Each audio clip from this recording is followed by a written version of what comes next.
Welcome to another episode of On the Floor with Wayne and Rob. I'm Wayne Highlander, National Sales Manager for Bondo Adhesives. And I'm Rob Johnson from Bondo Training. How we doing, Rob? Oh, pretty good, Wayne. How are you? I'm very good. I'm in Baltimore this week. No kidding. Yep, doing a class here in Baltimore. Nice weather. It's only about 92. Perfect. Or is Perfect it humid? weather. Actually, it's not that humid. I'm surprised. Really? Yeah. Very nice. Very nice. Yes. I've never been to Baltimore. I've been to a lot of places, but I've never been to Baltimore. Yep. One flight away, man. There you go. All right, Rob. We have a guest with us today, and I saw a picture my brother put on social media on a repair that he did using Bondo. And I thought that's pretty cool, man. We used to do it back in the day, but not kind of like he's doing it now. So I thought maybe we would kind of talk about that. So how you doing, John? Good. How you doing, Wayne? How you doing, Rob? Pretty good, man. How's it going? It's going good. It's going good. Hey, before we get going, we have got more calls and emails about your stair tread tricks. That was just a great show. Anybody who didn't hear it, check that one out. If you're into stairs, doing stairs, and that wasn't too long ago. Was that maybe 10, 12 episodes ago? Or Yeah, too long ago. But man, the feedback that we got off of the tips and tricks that you gave for that was just great. So I just want to thank you a lot for that. Oh, that's good to hear. I'm glad to hear that. I'm always in the position where I always work with finished carpenters, and that's something I show the finished carpenters all the time, and they lunge onto it. And also my Bondo trick is something that the finished carpenters really love to get into it. But I don't ever get to show floor man, because I don't work with floor man every day. So anyhow, just that's good to hear. Yeah. Very good. The other thing that we heard about that show was how you kept saying door skin, and back east, everybody thought you were saying foreskin because we didn't know what door skin was. Well, that might work. We call it Luan.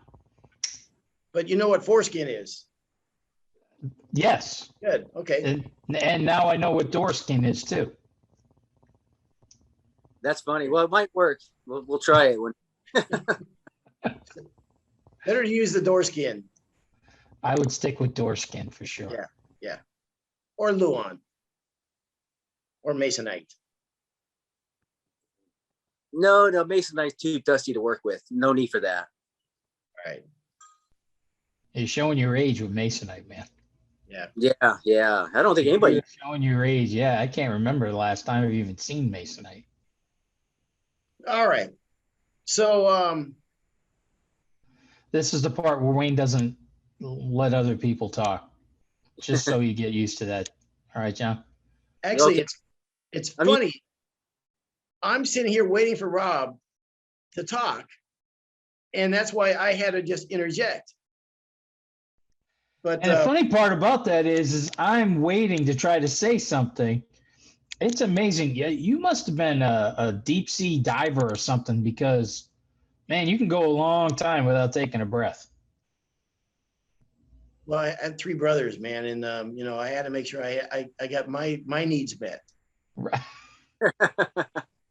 He tried to push us out of the nest.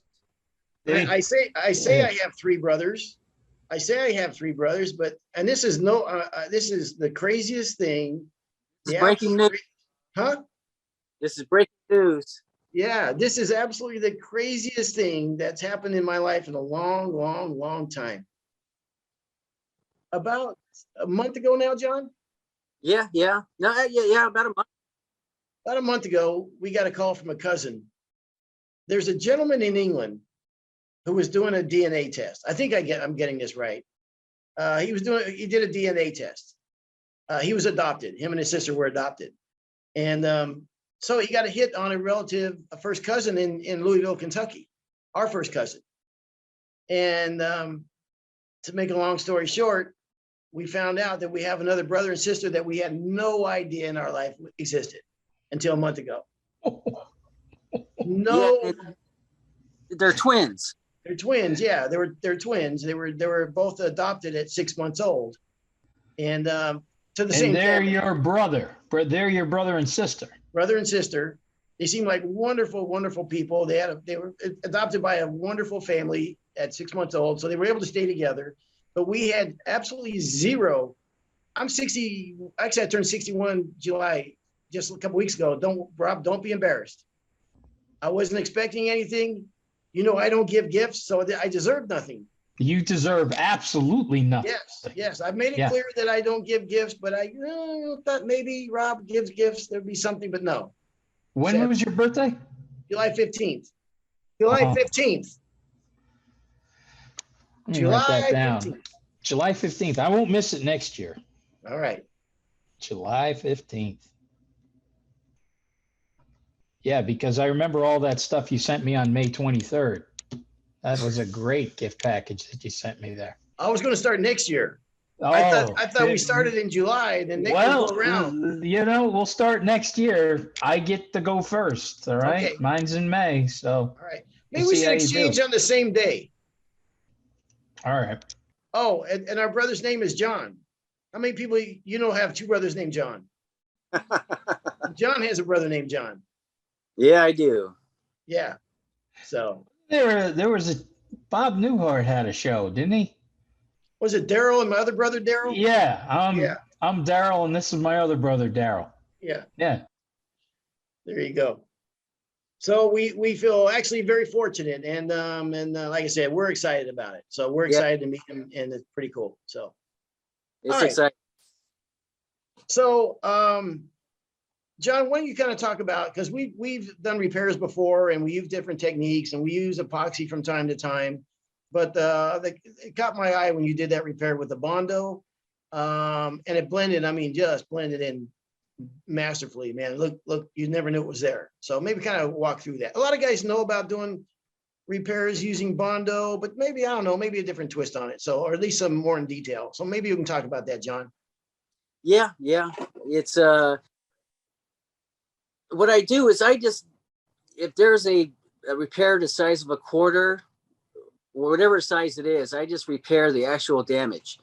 I don't go beyond it. So I'll take Bondo, and the key to the repair is the using the white hardener, the white creamer that you add to the Bondo to make it hard. So stop right there, because I want to make this clear, because every time we used Bondo in the past, the hardener was red. Yeah, And when you mix it up, it was pink, and you had to fight that color. So maybe go on a little bit more about that. So now you're ended up with just a white Bondo, but now I use the mix-all colors. So I have a good 20 plus colors of mix-all, and I can achieve any color that's out there by matching colors, or just I have some straight colors that I use mainly for some repairs, but I can always tweak. So that way you put the mix-all into the Bondo, you mix it to get the color you're trying to achieve, then you add the white hardener, and then that's when you start your repair. Okay. So how do you know you got a good match? Well, I can eyeball it pretty good, because I can also tint to finish, because I'm only coating my repair, and I will only use latex finish. Basically, I always use traffic. I always have traffic with me. So if it's semi-gloss, I'll just give a little shake, pour a little bit into the cap, and I'll use a tiny painter brush, and just coat my patch. And then you can use a blow dryer on the cool setting, and you can get immediate results, and you can do a patch in half an hour now. Would it make sense to bring another board with you that's the kind of the same color as the repair? I do. I bring another board. It doesn't have to be the same color as the repair, but it's got to be the same depth as the repair, kind of the same shape as the damage at the board I'm repairing. So what I do is I mix up my Bondo. I'll put some Bondo on my sample board, and I'll hit my other board that I'm repairing at the same time. So now I know Bondo sets up hard.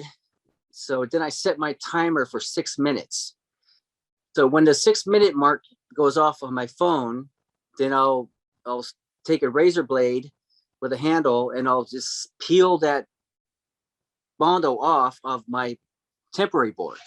And once I do that, I know that I can go to my original patch and it'll slice right off. Just one swoop, I can slice that board flat. That repair will be all flat.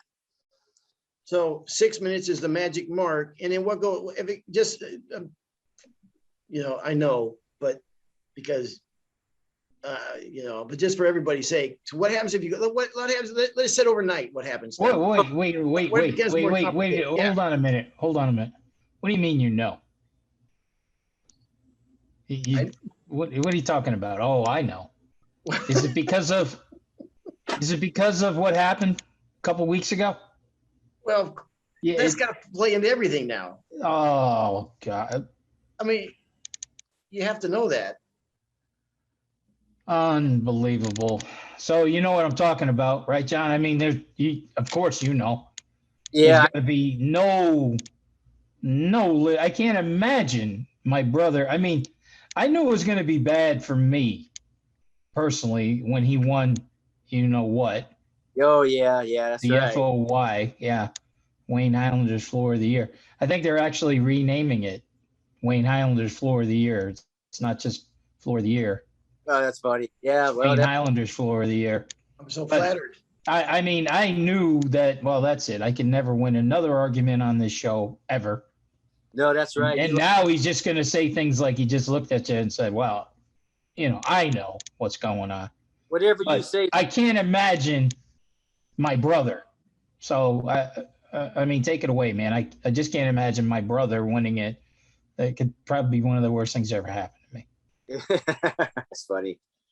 It's like, do you know who Tom Brady's brother is? You just don't. So. Oh. So anyhow, that's a good one. So, but I use blue tape around the outline of the repair. Wait a minute, before you go any further. John was there in the beginning, so he knows all my baggage starting out before that Floor of the Year happened. He knows some of the early days. He knows where the Highlander bodies are buried. So he knows my weaknesses and my shortcomings. So come on, John, you gotta have heard when you heard that he won, you had to say, "Oh my God, how could he have won when I know that he did this or that?"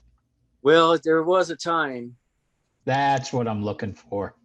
Back in the day, I remember we were doing a job in Alameda, California, and all the backyard was a lagoon. It's all paddle boards and whatnot. We were doing a really difficult glue down in the kitchen family room, and it was a solid. It was like chevron or a herringbone, and I never forget it because it's as the field went okay, we were, early on in our career, very early on, but the rips to the wall was the hard part. And that's when slowly but surely all the tape measures was getting glue all over them. So Wayne grabbed them all and chucked them in the lagoon. He just tossed them. All three of them.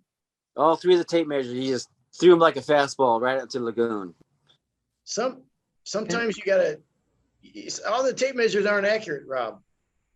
You know what I mean? Yeah. So sometimes it's funny that I actually remember that job, John.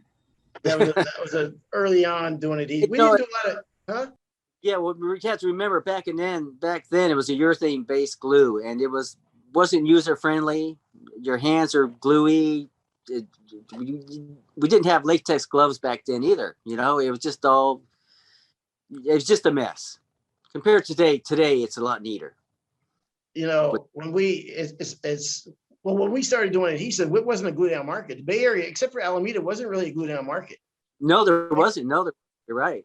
It was all nail down, and that was where we first cut our teeth on doing glue downs, and it was a nightmare learning, man. It's ironic now that I'm the national sales manager for Bondo Adhesives. But see, you know what? Nobody It's those, huh? Nobody taught us.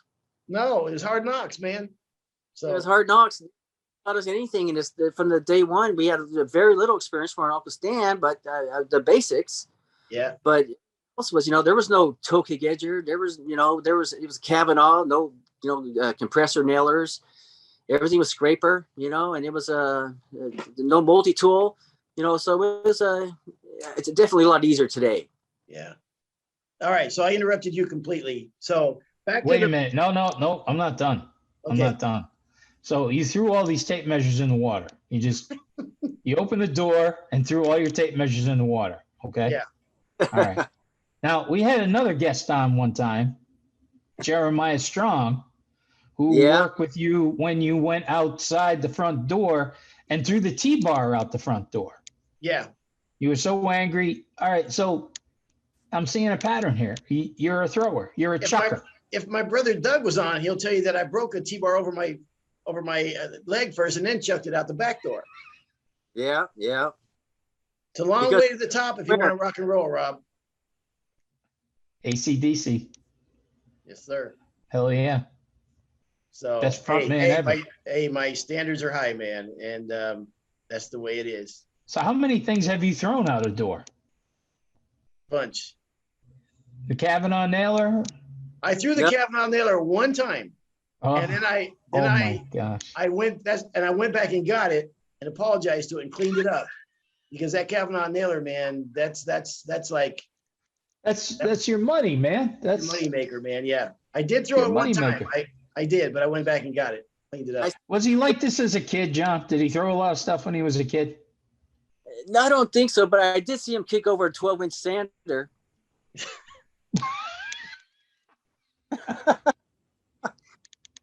That's when we first. It's that red hair, man. That red hair that it's got some anger to it, huh? Yeah, you might have a little ginger action going on there. Yeah. So, our real quick, our niece, my oldest brother's daughter, Denise, we kind of, we lived a long way away from her, so we kind of got away from her. But when I seen her when she was older, she said, the one thing I remember about you when we were growing up, I think I told this before, because I remember you were playing Monopoly with your brothers, and you landed on a hotel that was going to cost you all your money, and then you just flipped the board upside down. Okay. See, so yeah, we're getting a lot out here today. I think before the board landed, all three of my brothers were on top of me, beating the hell out of me. Yeah. Wayne was. We couldn't play Monopoly with Wayne because of that. Every game ended the same way. I'm fine now, though. Oh yeah, you're fine. Absolutely fine. Yeah. Uh-huh. All right. So I interrupted you, John. Okay. So the Bondo, you wait till you use the white Bondo instead of the pink Bondo. White hardener. Sorry. The white hardener instead of the pink pink one. You use the mix all colors. You mix it up. You do the repair, and you wait 6 minutes, and then go from there again. Yeah, well, prior to the repair I'm doing, that's the one that I put blue tape outline perfect around the repair.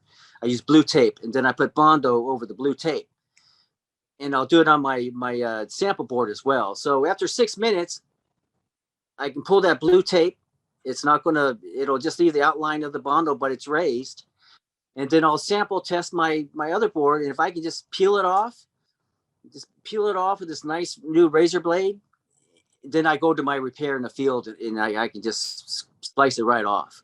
And then from there, I have the background color, but I don't have the grain color. So now I carry color pencils or a biggie for this process. And I used to carry acrylic. I still do, but since I'm adding the color to the Bondo, I don't need the acrylic as much. So it's a faster operation. But the color pencils draw on the grain, and then I can use. Then if I didn't catch the color I'm looking for after my first coat of traffic on it, and I'm using a tiny brush, just a artist brush, and I'm just coating my repair, and then I blow dryer on a cold setting or cool setting. I wanted to dry now. I want to dry fast because I don't want to wait around. It's a fast deal. And then if I don't like the color, I can always add some of that that's the same mix-all to the finish. So it's an easy process. It is fast, and it beats replacing a board. How big an area would you do? What would be like the biggest? You said this was about the size of a quarter. Yeah, they're typically about that size, but I do get I did one last month on a white oak quarter sawn a windshake board that made it to the final coat that kind of popped up after the last coat of water base. So I have a Dremel tool that I use that I would tape around where I need to. It was about 6 inches long, a windshake board, and I had to Dremel that out. What I did, I just Dremelled it right to the blue tape. So the tape made its own outline, and then I fixed it that way. When you stand, That was a Bondo fix on that too? Yeah, it was a Bondo fix. Otherwise, I had to replace the board, and you're talking 18 inches by 6 inches, and that's an eyesore, I keep them smaller, and if you don't if nobody sees it, it's even better. Nobody sees you doing it. They'll never know. Yeah. That's a Right. good point. Right. That's such a good point, man, to fix things right before anybody gets a chance to see it, because otherwise, just because they know it's a repair in their head, it sometimes will freak them out, even if they can't see it. That's exactly right. Because the repair I did last week, a carpenter set a router on ram board that was still spinning, and that was a repair I did last week. And I did that. We covered it up. I said, make sure nobody sees it, And I teach this to carpenters all the time. So I always work with finished carpenters. But anyhow, so we fixed that, and can you tell? Can you tell? The carpenter must have been thrilled. Oh yeah, it was thrilled. Yeah, the general gave me $200 for the repair. Because this makes no sense to pull out a board. It's the worst thing that you want to do is pull out a board on a fit. Yeah. It's a different story if it's getting another coat, but when it's done, then it's a heartbreaker. Yeah. That's a quick $200. Yeah, it was. And it's a half an hour. I have a whole kit. I have a kit all ready for everything I need. Like you showed me all kinds of close-ups of that repair. It was gone. It disappeared. So the timing of the epoxy is super important, right? To make your life easier. Yeah, that's the key. The timing is the key, because if you wait too long, you can't get any action with a razor blade.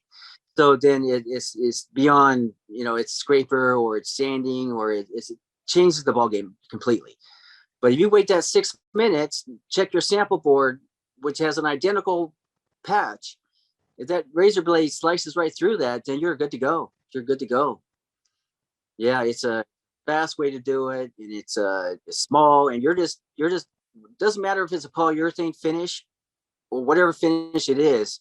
You're always going to use latex finish just to do your patch. How long does it take to set it up hard? The Bondo takes like 6 minutes. Okay, I thought that was 6 minutes and it's kind of soft and you can slice it. Yeah, after like 10 minutes, you're fighting a losing battle. You're going to have ridges. It's going to be extremely hard. It also depends on the depthness or the depth of the repair. Nothing really goes below a 1/4 inch. I haven't gone in 3/4 range at all. It's everything's small stuff. And you also, if you have a big indentation, you have to get the finish out of the board. I use a Dremel. I have a little Dremel tool. I just gouge out the area of the finish that's inside the dent. You know what I'm saying? Mm-hmm. Good contact with the Bondo. You think you surpassed me as a floorman, don't you? You bastard. No, I don't think so. Well, when the floor repairs. I can tell you that you have. I'm kidding. He sounds like he's the brains behind the floor of the year. That's what he sounds like. Well, I'll tell you this. I have no problem admitting it now. Both Doug and John have both surpassed me. I have no problem saying that. And I remember I had been out of the trade for quite a while. And, I was the whip at one time, I was the guy, and there was John and Doug, but I was the whip. And then I got away from them. and I went to work as a sales rep. And one time I went back to a job and I thought, you know what, they're getting ready to stain the floor. I'll help them because, you know, it's a Saturday and you know, we three of us working together again, kind of cool. And it was a dark stain and they water popped the floor and I was staining the floor. And my brother Doug goes, who's spilling water on the floor? And I go, well, don't look at me. You know, that's not me. I know where it came from. So we go back to staining the floor. Doug goes again, man, who's getting water on the floor? I go, dude, don't look at me. I wrote that book. You know, it's not me. We go back to staining. And then I look at my shirt. I didn't used to be 30 pounds heavier when I'm doing floors. My fat ass is sweating from underneath my shirt onto the floor.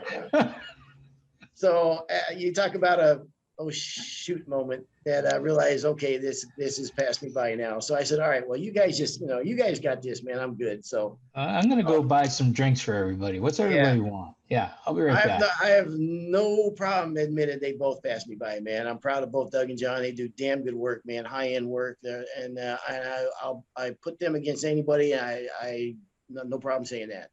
That's the way it's supposed to be. They're supposed to be better than you. Yeah. It's like Bum. Bum is so much better at this than I ever was. It's embarrassing how good he is compared to me. Well, speaking of that, when are we going to stop exposing all my problems and get your relatives on the podcast? Not a chance. I'm very forthcoming with all mine. Speaking of relatives, on that job you were talking about, job in Alameda, John, I remember that. And my bride, Judy, came down on that, and she brought a drop light for us. And my wife is a big part of anything I've ever done in this business. And she was there running errands for us and making, because the job was, we had a deadline on the job and we don't miss deadlines. And I remember that that brought back memories. Yeah, Judy was there in the trenches with us. It made us lunch every day and stay in the baseboard. It's pretty fortunate there to have Judy. Yeah. Wow. Yeah. Cooking and staying in baseboard. Nice. Yeah. We've been very fortunate. My family's been fantastic and very, very fortunate. So, and now I have two family members, two new family members. So Is he a ginger? Is that guy a ginger too? No, he's not. No. Yep. No, he's. Yeah. So pretty cool. All right. Well, John, look, man, thank you very much. And thanks for sharing. If you don't mind, from time to time, I'll get you back on here. You got a lot of great tips. You know what? We need to come up with a cool name for this. I mean, because this is two great little tricks that he is show floor guy. So we got to have something like, you know, John's Repair Corner or John's Tip Corner or something. We're gonna. We could do we're gonna work on this, John. I want this to be good. We could do like Wayne's Brothers tips. No, yeah, exactly. I could run out of ideas pretty quickly though. You know, for sure. Those are my two biggies. We have our own, you know. You know what? You probably got a bunch you don't even think about right now because you're just doing so many different things. But Wayne's Brothers tips, no, we're not gonna call it that. No. Absolutely no way. I'm not going to let that happen, John. Good. All right. I'm actually shocked that he let you come on and talk about these things and he didn't just grab them for himself. Well, I'm second guessing because Judy comes on and tells me that I can't drive and tells me I can't drive and all my bad habits. And my brother tells me I'm throwing my tape measures in the lagoon. So these things don't work out good. We got to get Bum on here. You see why I don't want anybody that knows me on? Mark. All right. You know, you said Judy brought you lunch. It just reminded me of a quick story. Pauline, when I first started dating Pauline, she said, oh, let me bring you and Pete lunch. I go, oh, you know, this is great. Yeah, here's where we're working. Here's the address. And she comes with a picnic basket and everything. And so we're all like, oh, this is awesome. Yeah. I saw a picnic basket and I'm thinking, you know, maybe chicken or, I don't know, roast beef sandwich. She brought bowls of rice pilaf. Oh, no. Rice pilaf with like peas in it. Ew. And so we started eating this and finally I'm looking in the basket for like, where's the fried chicken or where's the Worse. right? And she goes, so what do you want? What are you looking for? You need a napkin? I go, no, I'm just looking for the Looking meat for- part. You know, we had any meat coming on here? I go, Peter and I are Yeah, that's a grass here doing disappointment. floors all day. Yeah, it was kind of, and of course she felt horrible and everything, and that's when she said, you don't have to eat meat every single meal of the day. And I was like, well, I kind of thought you did. I thought that was Yeah, kind of the rule. So then she brought Floor Guys rice pilaf for lunch. yeah, It's that's the thought that counts, though. Okay, That's it's true. the thought That's that true. counts. So Yep. I'll just tell you this real quick. I had a fishing guide in Tennessee, and we're rowing down the river. He's rowing, I'm fishing. We're fishing all day long. And sometimes I'll fish all day and I don't even want to eat. I'm fine. I'll just fish all day long. But this time I was hungry, and he said, "Don't bring a lunch. I make the lunches." Because I thought I could stop and get something. He goes, "No, I handle the lunches." Okay, fine. He goes, "You getting hungry?" It's about 1 o'clock. I go, "Yeah, you know what? I could eat." So he starts rowing to the bank. And on the way to the bank while he's rowing, he goes, "I'm diabetic now." "Yeah, I just found out last year I'm diabetic." So he kind of changed everything. Okay, fine. That's like your problem. So we get to the bank. He breaks open. It was like he had diabetic chips, Rob. Oh man. He had diabetic chips. He had like a roast beef sandwich with I looked in the bag for, there was no mayonnaise, or there's no condiments. I would have took care of my own lunch. I Yeah. gladly got my own lunch. What kind of man does that? I couldn't even look at the guy after that. Anyhow, yeah, I'm very fortunate. Judy has been a big part of my business, and 39 years coming up, Rob, at the end of this month, and end of October. So very, very. I'm so happy for you. It's awesome, isn't it? And Eileen will be happy to know that I brought my wife some flowers the other day because she was gone for a week in California, and she came back, and I cleaned the house up perfectly. Well, in my mind, it was perfect. And I got her some flowers. So there you go, Eileen. That'll make you happy too. And did you take care of the cats? Okay. She put 2 of the cats in the pound because I'm not looking after 4 cats. So she left me the 2 easy ones. So yeah, plus the 2 strays I got to feed. So wait a minute. She took 2 cats and put them in the pound. She put them in the I'm sorry, not the pound. It was like a daycare for animals. It wasn't the pound. I had to go back and get them. Is that how you guys do it? You put them in the pound? Doesn't cost anything? No. And then if they make it for the week, all right, we'll go back and get them. No, she would. That's a tip from On the Floor, folks. That's how you never have to pay for pet care. Bring them to the pound like Wayne does. Yeah, no, I'm They sorry. can survive the week before they get killed at the kill shelter. Yeah. You just go back and pick them up. Actually, and they're probably very happy to see you again. It cost me. No, they were mad. I put them out, but it cost me $196. Wow. Ridiculous. Yeah. Anyhow, we're getting off topic. Okay. Oh. Listen, John. Seriously, John. Thank you very much, man. I appreciate it very much. Thanks for taking the time, man. John, it's always a pleasure to have you on, man. I love hearing the other side of him. Yeah, that sounds good. We got to get together, have a beer there, Rob. Absolutely. And that's been another episode of On the Floor with Wayne and Rob. Please stay tuned for another episode.